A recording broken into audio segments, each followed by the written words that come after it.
میں نے ہمیشہ کوشش کی ہے آپ کو ڈیٹیل سے سمجھانے کی کہ نبی کریم صلی اللہ علیہ وسلم نے اپنی ساری زندگی ایک ہی کتاب کے مطابق گزاری ہے. اس بات سے کوئی مسلمان انکار نہیں کر سکتا.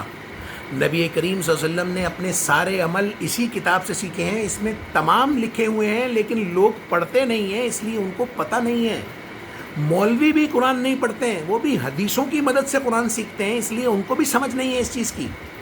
تو 1 نمبر اوریجنل اسلام جو ہے بیسیکلی قرآن ہے، اور 2 نمبر جعلی اسلام. قرآن کے علاوہ جتنے بھی مذہب ہیں وہ سب 2 نمبر جعلی اسلام کے اندر آتے ہیں. نبی نے ہمیشہ ایک ہی کتاب پر عمل کیا ہے، ایک ہی کتاب کی تبلیغ کی ہے، ایک ہی کتاب کے مطابق زندگی گزاری ہے. ان کی زندگی کے اندر اس ایک کتاب کے علاوہ اور کوئی کتاب نہیں تھی.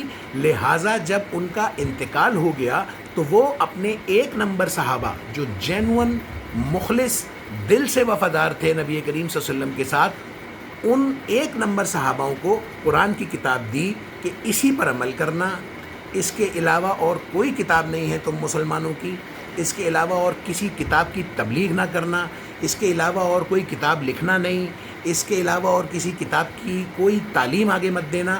یہ سخت تلقین کی اللہ نے بھی اور اللہ کے نبی نے بھی اپنے 1 نمبر اوریجنل صحابہ ساتھیوں کو. لیکن کیونکہ اس دوران 2 نمبر صحابہ ساتھی بہت زیادہ تعداد میں موجود تھے جن کے دلوں کا حال صرف اللہ جانتا تھا، نبی کو معلوم نہیں تھا. نبی کے پاس غیب کا علم نہیں ہوتا، نبی کریم صلی اللہ علیہ وسلم کے پاس غیب کا علم نہیں تھا. تو اس لیے وہ جو 2 نمبر صحابہ تھے انہوں نے غلط باتیں نبی کے ساتھ منسوب کر کے اپنے پاس جمع کر کے رکھی ہوئی تھیں، جو کہ نبی کریم صلی اللہ علیہ وسلم کے انتقال کے 200 سال کے بعد ان صحاباؤں کے بچوں کی مدد سے، ان کی فیملی کی مدد سے جمع ہونا شروع ہوئی، اور ایک 2 نمبر اسلام وجود میں آ گیا.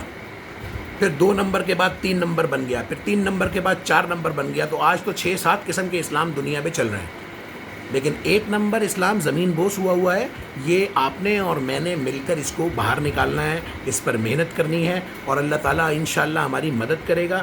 لیکن آپ نے سوچنا، اس بات پہ سمجھنا ہے کہ 1 نمبر اوریجنل اسلام اور 2 نمبر جعلی اسلام میں کیا فرق ہے. میرا صرف مقصد آپ کو یہ ہے سمجھانے کا.